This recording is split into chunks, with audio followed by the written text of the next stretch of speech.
Hey friends, welcome back to the channel. It's been a while. Some things have happened, and this is kind of an update on a lot. One of the things that I have been kind of contemplating on how I'm going to go forward is that I have recently become a crypto.com ambassador. And what that means is very little, actually. I'm not paid anything. I just have a very loose affiliation with crypto.com, and I go around doing what I already do. Basically, is I've been a huge fan of crypto.com for a long time. I'm heavily invested in them. I think they're great, and they're going places. And I basically just go around telling people that still. That's basically the gist of it. There's not too much. I don't really get anything in return. But like I said, I kind of do it anyways, and I figured, hey, maybe it will lead to somewhere else down the road, something else. Who knows? But with that being said, I kind of struggled with, obviously that makes me biased now, and I'm not like a journalist or anything. I'm not like in like the reporting business where I have to have journalistic integrity. But that's something I would like to strive to just be open and honest and not have any clear biases in whatever I tell people on this channel, because at the heart of it is I really want to bring crypto to people because I think it's good. I think it's going to do good for the world, and I think it's exciting. And I don't want to mislead people. And if I have some sort of bias, I want to address it, and at least if it's there, maybe I can't remove it, but I can be aware of it, and I can be forthcoming and let everyone know it's there. So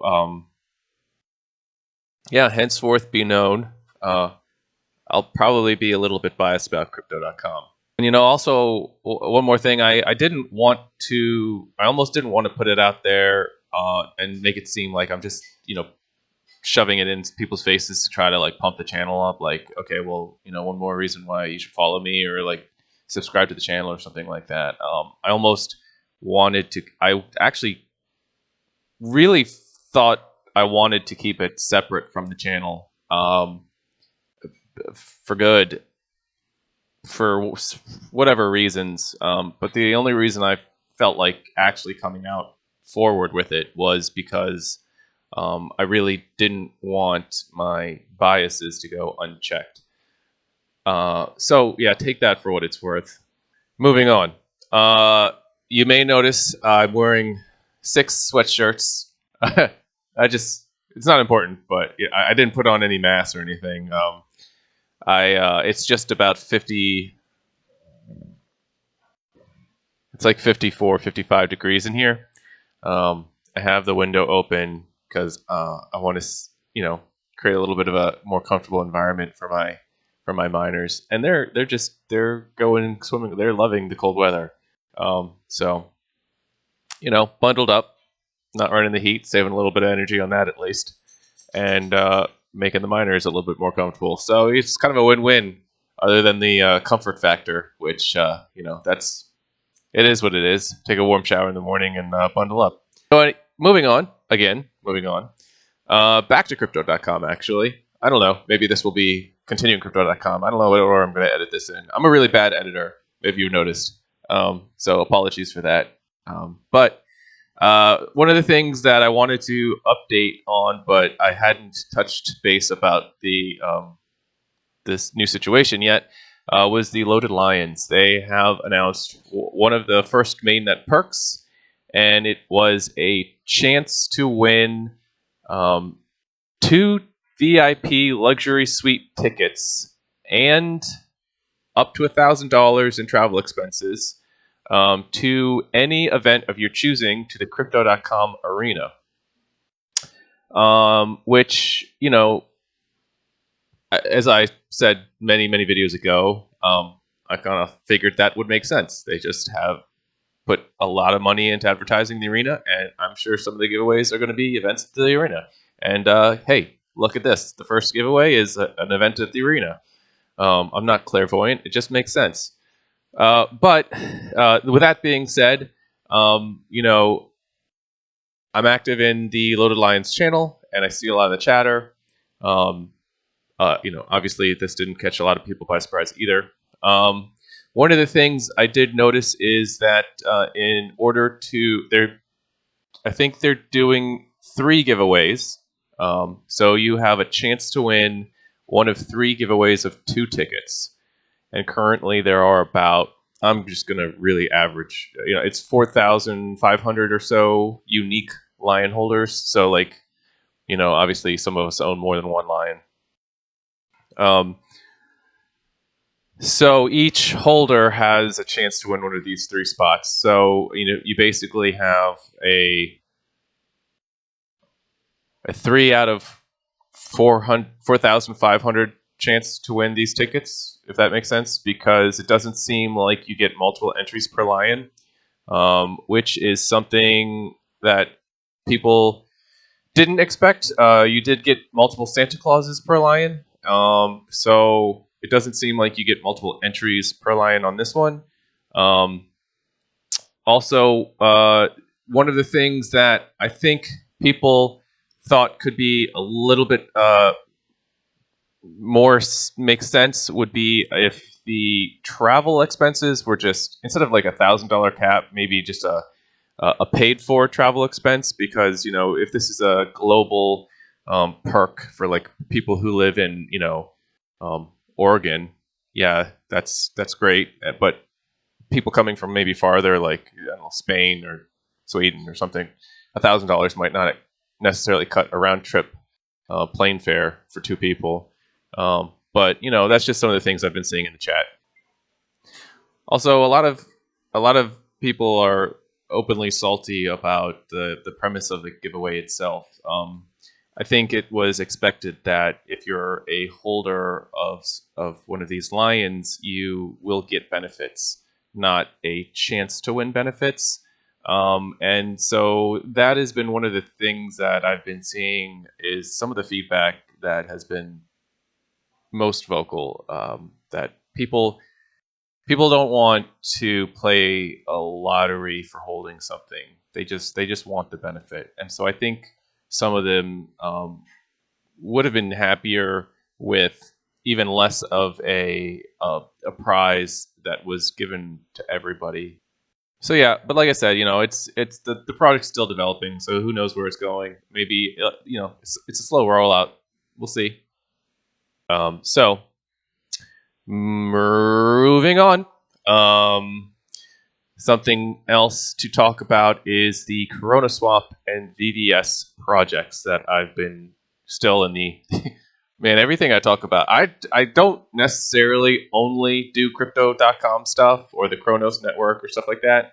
It's just like I said, it's one of my it's such a new place, and there's so many things happening in it that it is, to me, still a very, regardless of whatever I think about anything else, it's the space is ripe for investing, in my my idiot opinion, which I'm not a financial advisor. Do your own research. This is not financial advice. But I just do look at a lot of projects in this new space. And so VVS and CRONASWAP, they're getting a lot of attention still.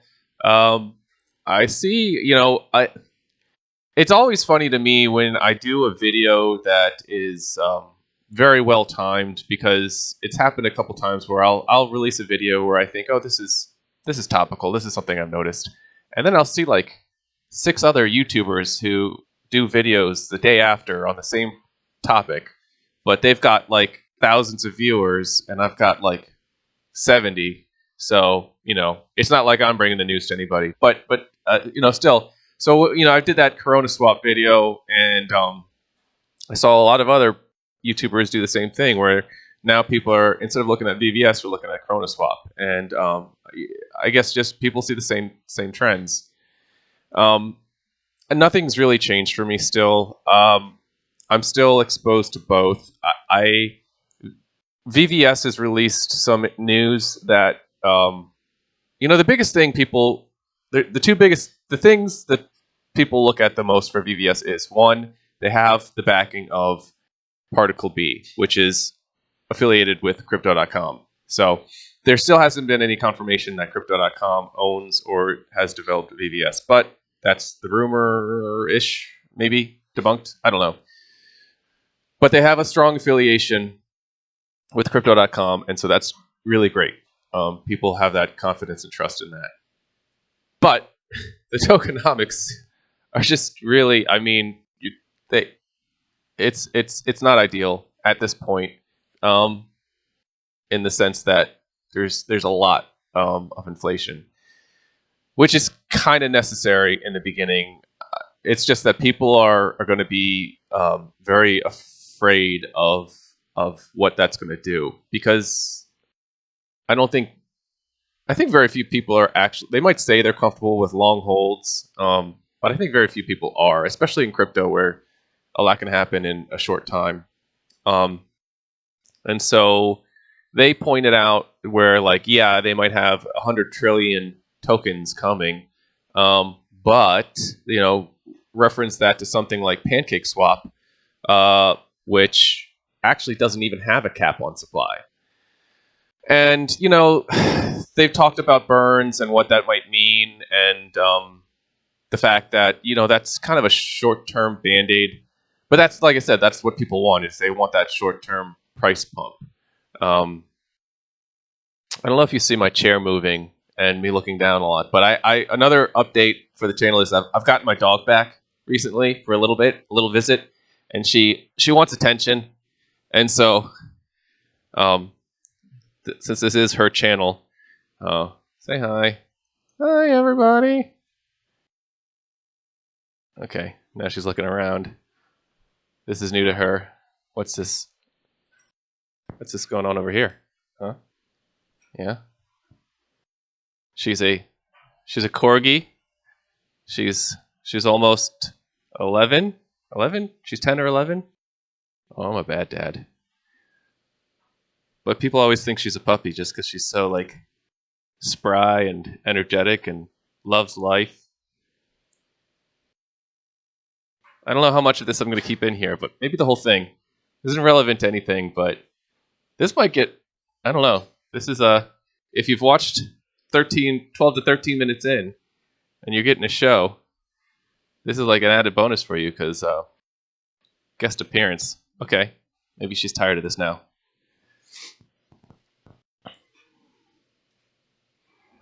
Look, don't look at me like that. Okay. So I forgot what I was just talking about. Something about VVS and the token supply. Anyway, so yeah. So that's the, you know, the thoughts on investors' minds. And then you reference something like CRONASWAP, where they have regular burns done. They have weathered the storm of Bitcoin falling a little bit better in terms of price action. Again, my thought on that is that they just bled so fast and furious in the beginning that there wasn't much left to lose. But they have, again, I look at all the social interaction platforms, and in the beginning, CRONASWAP was dead. Nobody was talking in any. I mean, CRONASWAP had very few followers, and every day I would check in, and there would be maybe one message from somebody saying, "Hey, how you guys doing?" No discussion on the project, or, I mean, very little feedback. And now I'm seeing there's a lot more discussion going on. There's more people coming in.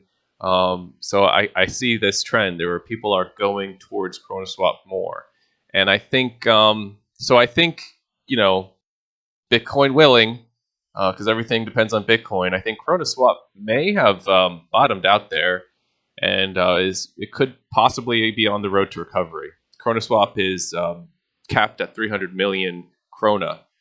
So actually relatively limited in terms of actual token numbers. But I don't know. We'll see. Like I said, I was initially very heavy into Krona. Thought VVS was trash.